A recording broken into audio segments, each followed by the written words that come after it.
head coach E.J. Mills here ahead of the Amherst's Week 5 game against Bowdoin.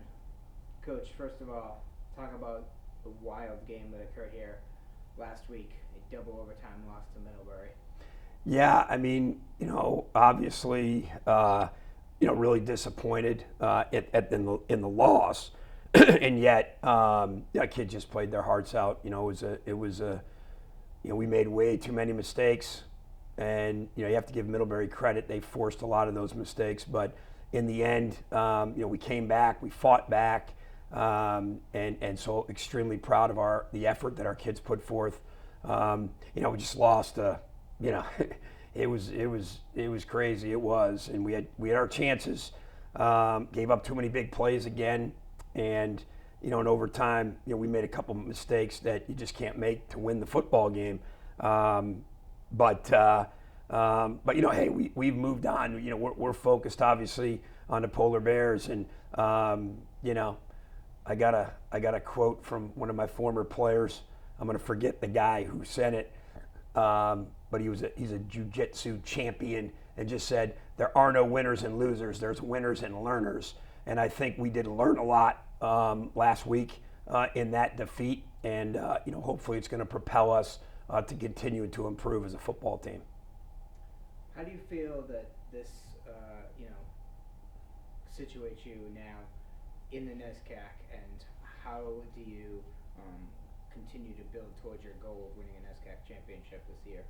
Yeah, I mean, you just have to win. You just have to win the game of the week. I mean, that's really, we can't control anything but that.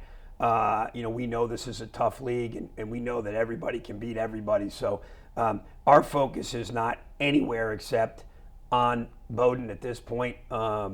They've lost two really close games. They took Wesleyan right to the end of the football game, had a chance to tie it late. So they've got some really talented players. Nate Richam the kid is really, really talented. So our focus is on our improvement. We have to execute at a higher level, and we're excited to compete against Bowdoin on Saturday.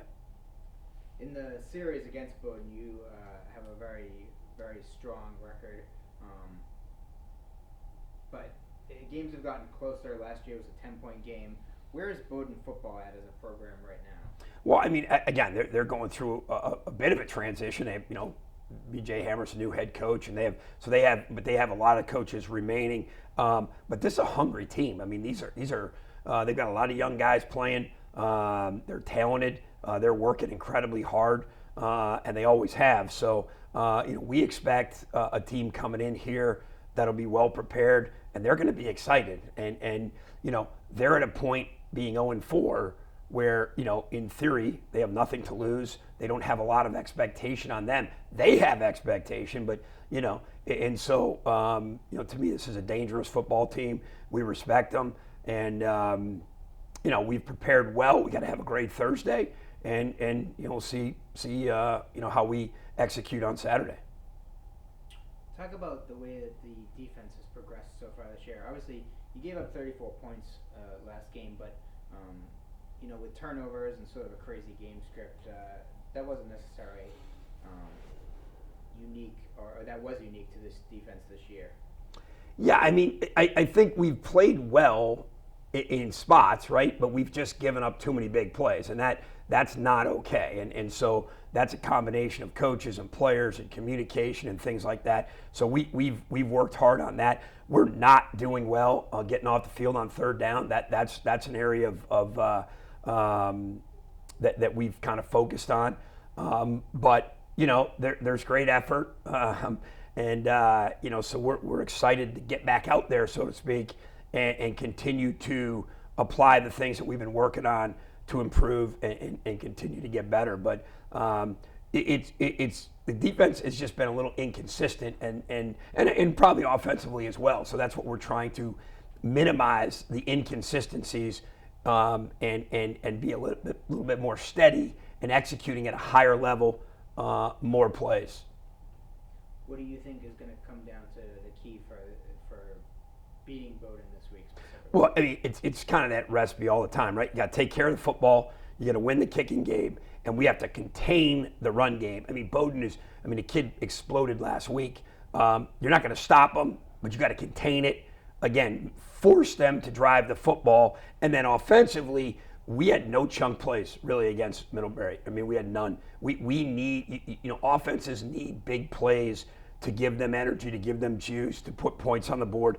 So we need some explosive plays on offense and then limit those on defense and continue to, kind of win the kicking game or be really sound in the kicking game. That's what we need to do on Saturday.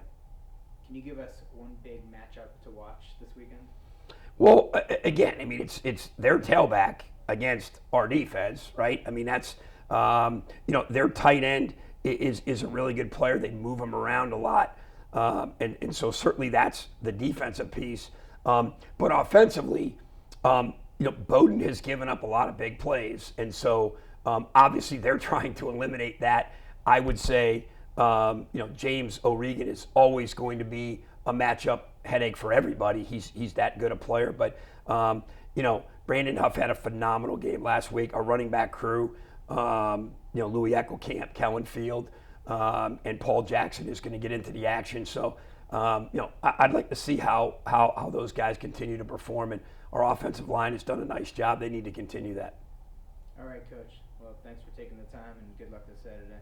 Crank it up. Thanks.